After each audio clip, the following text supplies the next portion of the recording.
tell my kids is the truth is bullying never goes away. You know, when you're a kid, it's called bullying, and they invent shit like the Family Guy.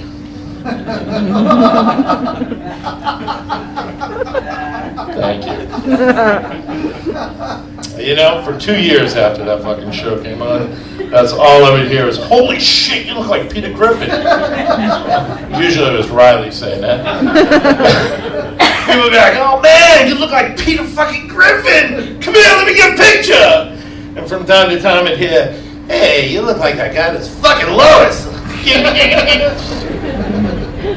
It is true, I do look like Peter Griffin. That will be my claim to fame, I'm sure. But, you know, with Halloween coming up, I actually decided to embrace my inner Peterness. And actually, I believe Matt may have, Mr. Riley may have still been there. I decided to actually go, while I was working at Home Depot, to work on Halloween night as Peter Griffin. And I wore the white shirt, green pants, black shoes, big orange apron. Nobody ever saw it because I was working in the phone banks, but I did manage to get called into the office for making inappropriate pages. Things like, "Oh, for the love of God, I got a guy on a phone, he's got wood. He's got like major wood, and now he's looking for strippers in black cock. Somebody please help him with black cock." I don't find that appropriate, but you know, whatever. And I suppose the worst is the fact that I look like Peter, that I have the sex drive of Quagmire, and I'm hung like Stewie. The fuck am I kidding? I've never seen my penis. You know, when I was first started putting on weight, people were like, "Oh man, you're getting so fat." And I'm like, shut the fuck up, all right? I'm building a shed over my favorite tool. Too bad it's turned into Section 8 housing. Although when I really want to feel dirty, I lay down on my back, use a TBT card, buy some beer, pour it in my belly button, pretend all the kids have peed in the pool. And that is a thought you're going to go home with today. Yeah, so...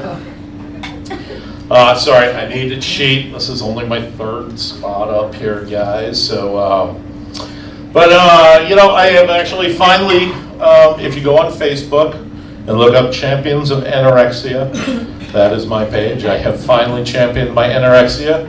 We just had our first meeting at the Old Country Buffet. And everybody won a free pass to PETA. That's right, people eating tasty animals. Hey, listen, if God didn't want people eating tasty animals, he wouldn't have created so many friggin' flavors of barbecue sauce, okay? Straight up there, just the way it is. But, you know, being overweight kind of has its problems, and it doesn't. My biggest issue is the government getting involved in people and their lifestyle. This is a lifestyle, people, okay? For example, Al Gore, 2 days ago, issues a proclamation that all fat people should be shot because their farts cause global warming. And Michelle Obama backs him up the very next day saying, "I'm sorry, but you know what? We need to take the nutritional panels on the back of the box and put it on the front of the box because fat people's arms are just too small to actually turn the box around."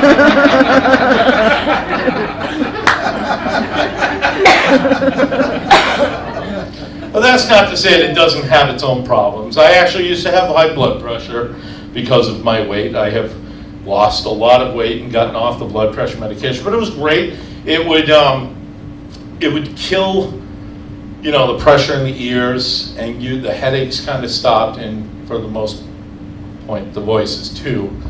But but it also killed your sex life. It really killed mine, you know? Because if you think about it, you know, your body, when you're in there and you're making love, and this is going to be another motion that you guys are going to go home with. Fuck, that hurts. Crap. But your body needs the blood in order to make your penis work. And, you know, about halfway through it, the medication would just be like, "Hold on, big fella." And then it would be over. You know, neither one of you is reaching satisfaction. And you end up with a couple pints of Haagen-Dazs watching reruns of Golden Girls. I'm sorry, but even Betty White isn't going to get this bad boy up after that medicine. But I knew there were going to be problems with it, you know? I mean, you listen to some of these medication things, and they're always talking about, if you get the headache, or it could cause heart attack, or an erection lasting more than 4 hours. And I'm like, trust me, my fucking doctor is the last fucking guy that's getting a phone call from me if I get an erection that lasts more than 4 hours, okay? I'm taking pictures, they're going on Facebook. He's got his own fucking Twitter account, so if you guys get something that says, you'll know it's from him, okay? But the next morning I get up and I got this mother of all wood. It's beautiful. You could hang a towel on it. All right, it was a face cloth, but I'm dreaming here. Okay? It's a fucking towel. And it doesn't go away. So I'm like, thinking nuns, anything. And then eventually it does go away. So I think I'm in the clear. But this shit stays in your system for days. For days. So later on, I'm out there at work, and I'm working in retail. Well, I wasn't working at Home Depot at the time. But I'd start doing a reset, and I'm putting shit down here, putting it up on top. Why is there a fucking hole there? I put this shit back, and it turns out that as I was bending, the underwear would rub me, and I'd start getting an erection, and I started knocking shit off the first shelf while I'm trying to put stuff up on the second shelf. And people are coming up to me like, sir, would you mind not pointing at me? I find that offensive. And I went to help somebody, and the guy's like, dude, you almost poked my kid's eye out. But I didn't realize how long it stays in your system, because like 2 days later, we were going to the beach, and I'm like dozing. I'm a fat guy on a hot day. Sleep is good, right? So I'm laying back, and apparently I hear, oh my God, it's 2:15. And I don't think anything of it. A little bit later, I hear, oh my God, it's 3:30? Turns out I got an erection, but as a fucking sundial, I make perfect time. God's honest truth. So, being a little overweight, it has its challenges. One of the things that really bothers me, though, I'm not saying skinny people are bad. But, in the summertime, for those of us who are larger than life, we enjoy the cold in the summertime. We'll have, like, the AC on. Like, I work at the airport.